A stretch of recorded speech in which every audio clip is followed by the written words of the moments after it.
Buckle up!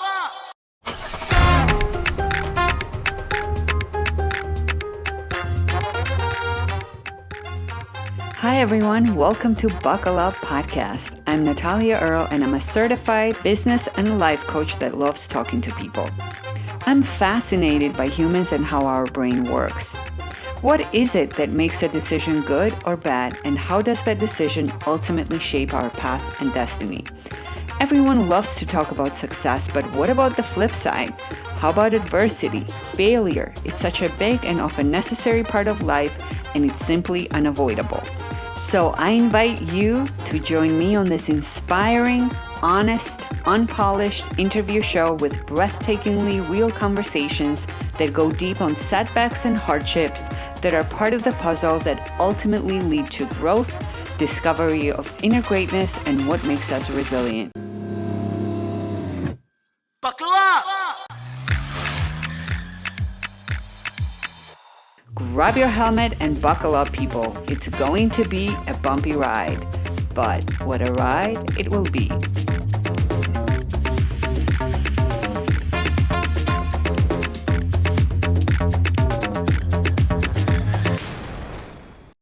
Today we are back for part 2 with Mike Campbell, a founder of 1 Mile.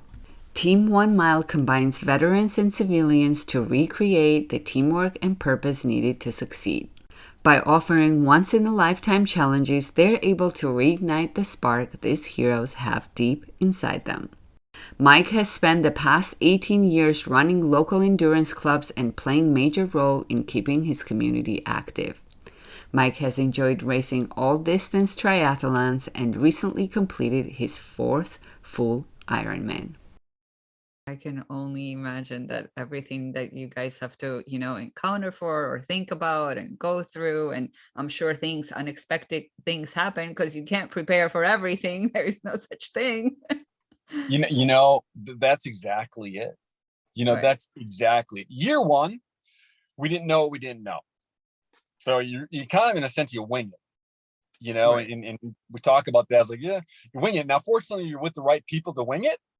So you've got a pretty amazing group to wing it with.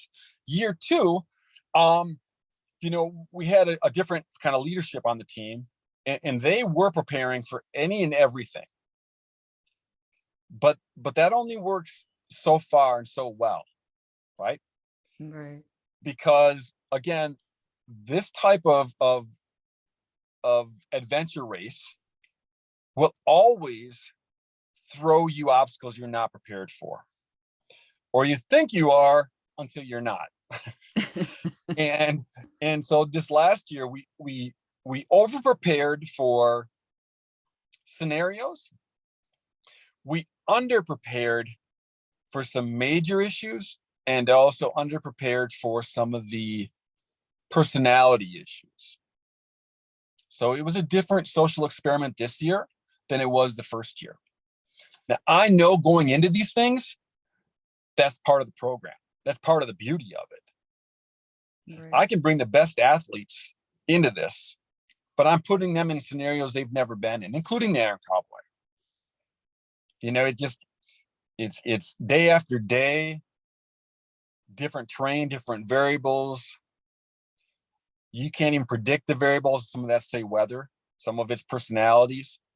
It's a social experiment.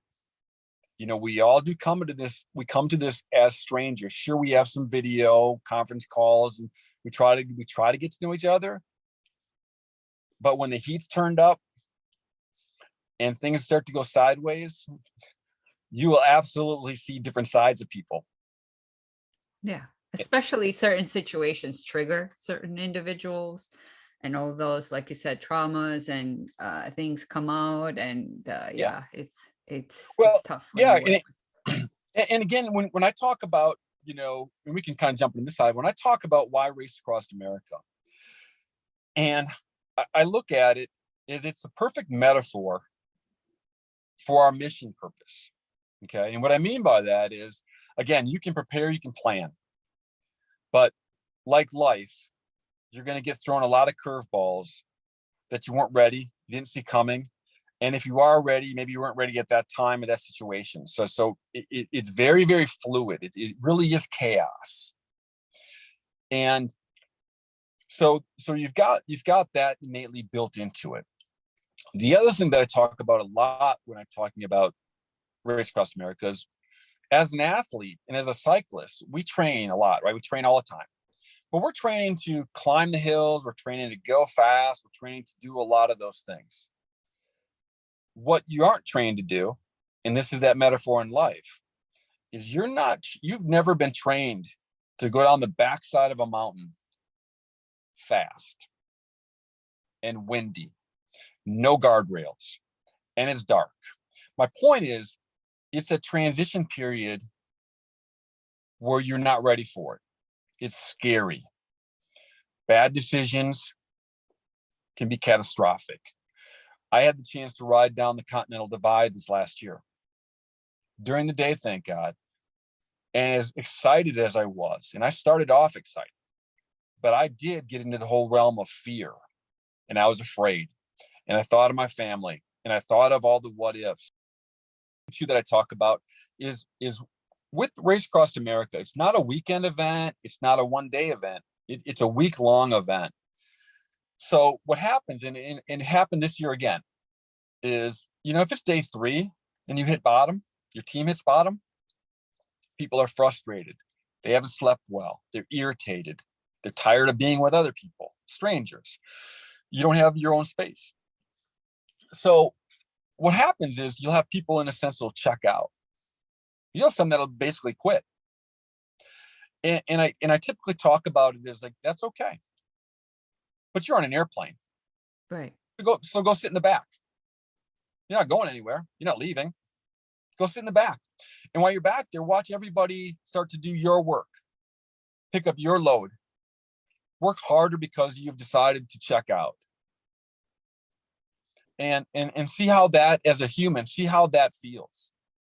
But what RAM does is it allows people to go there, but come back. Because if it happens on day 3, it means you still have 3 more days.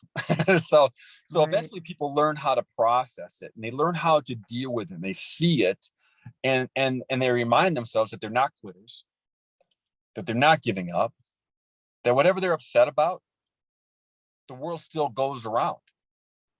So you see these individuals get back into the game, get back into the fight, get back into whatever you want to call it. And that in itself is powerful. So what happens by the time we finish, remember, I am the founder. And so in some respects, I'm the top of the food chain.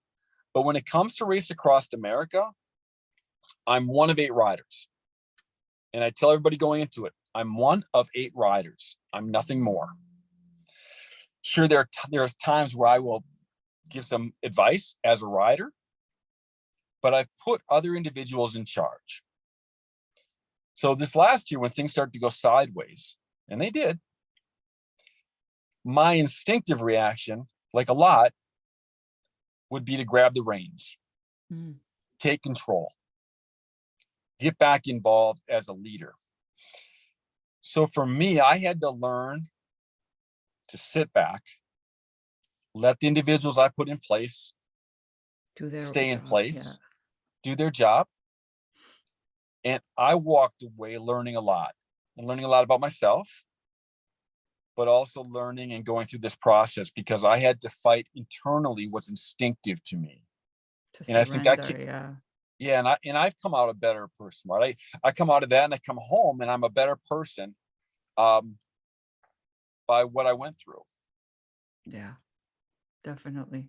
They taught you a whole other side of letting go and surrendering and believing in your team. And, you assigned each individual there for a reason, and you just have to trust the process. And even when you're watching, like I said, even when you're watching it go sideways, and there are things I didn't agree with, adamantly didn't agree with. But again, remembering what my instincts are, and then being strong enough to control my instincts, right? And so I too go through this, and I learn a lot. I don't go through this observing. I don't go through this as I know, I get it, I understand. I go through it as a participant. Those teams go there to compete, to race. My team thinks we go there to compete and race, but I go there with my team to try to touch the communities, make the communities that we go through feel appreciated, make the people that are out there on the side of the road waving flags and cheering us on feel appreciated, feel noticed. It goes back to that. This year we stopped at a little lemonade stand. There probably were 5 or 6 little kids and several adults. We stopped. Now, granted, our racer is still on the road. He's still riding. That's still going on. But the rest of us stopped. And we engaged. We took pictures. We did a bunch of stuff. We left some of our product there for them. And a lot of them were just young kids. And the parents eventually said, thank you. You're the only team that stopped. You know, we watch everybody else fly by. But they're like, but you guys stopped. And not only did you stop, but you were fun. You're funny. You're engaging. There's sincerity. Yeah. And I told the team as we're leaving, I go, that is why we're here. Exactly. We'll get to the finish line, but this is why we're here. And the same thing in the past where we've come across and met veterans along the way, right? Just every small town. Sometimes it's by happenstance. It's crazy that you'll talk to somebody, and they'll kind of go, oh yeah, well, by the way, I'm a veteran. Right. And I love those odds of us reaching individuals and not knowing who you're reaching until you get into the conversation. But damn it, if we can continue to do that, we're on the right path. And we're always so eager to cross that finish line, right? To finish. But what we don't realize, it's the journey that really matters, and what comes along the journey, and the people that you meet, and adversities that we go through, and life lessons. And yeah. And again, that's an understatement. So one of the things I've realized with my networking with the team, right? If when I reach out to the younger generations, say, to participate, a lot of them are still in that mental mode of climbing the ladder, right? So they're still in that mindset of me. I get it. I often can see it before anything starts. And they're not in a position yet to want to give back, make a difference, all those kind of things we've talked about. As I approach and reach out to, say, just the older generations, I mean, it still covers probably several, but those individuals are the ones that are like, oh my God, I'd love to be involved. I have a lot to give back. Knowledge to give back, experience to give back, just some wisdom, some maturity, all of those things. So 1 Mile hopefully also offers that platform. That I've even gone to a couple. This next year I may have 2 generals on the team. But it's almost like, guys, you get 1 more mission.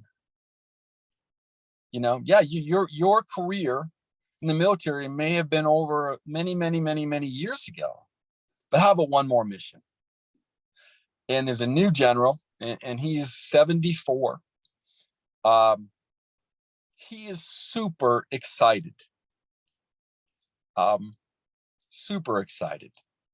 Because a guy like that kind of, I'm sure in some ways feels, hey, I'm just out to pasture, right? I'm just out here, I'm doing my own thing.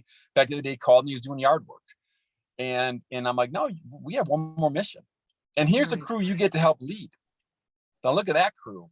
And that young man in him comes to the surface, comes back out. I always tell people, you're still that same person. Right. You absolutely are. You maybe can't do the things you used to be able to do, but doesn't mean you can't think and feel and, still be that person.